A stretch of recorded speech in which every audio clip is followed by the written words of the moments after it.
हाय, hello, नमस्कार. मी मुक्ता तुमचे माझ्या चॅनलवर स्वागत करते. आंब्याचा रायता ही कोकणातील एक अत्यंत लोकप्रिय, आंबट, गोड आणि झटपट बनणारी पारंपरिक रेसिपी आहे. उन्हाळ्याच्या दिवसांत विशेषतः लहान आकाराच्या, रायवळ आंब्यांपासून हा चविष्ट पदार्थ बनवला जातो.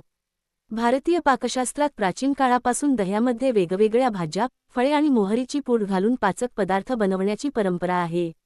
रायता या शब्दाची उत्पत्ती संस्कृतमधील राजनका, मोहरी आणि तिखट मसालेदार या शब्दांपासून झाली आहे. पूर्वी आजच्यासारखे कलमी आंबे, हापूस सर्वसामान्यांकडे नसायचे. कोकणात आणि महाराष्ट्राच्या ग्रामीण भागात रायवळ, गावरान आंबे मोठ्या प्रमाणात असायचे. हे आंबे आकाराने लहान आणि चवीला आंबट गोड असत. उन्हाळ्यात वादळ किंवा वाऱ्यामुळे झाडावरून पडलेले लहान, अर्धवट पिकलेले किंवा चवीला जास्त आंबट असलेले रायवळ आंबे वाया जाऊ नयेत म्हणून महिलांनी या रायत्याची पारंपरिक रेसिपी शोधून काढली. कडक उन्हाळ्यात शरीरातील उष्णता कमी करण्यासाठी आणि तोंडाला चव आणण्यासाठी हा पदार्थ मराठी पानात डाव्या बाजूला वाढला जातो. चैत्र गौरीचे हळदीकुंकू किंवा उन्हाळ्याच्या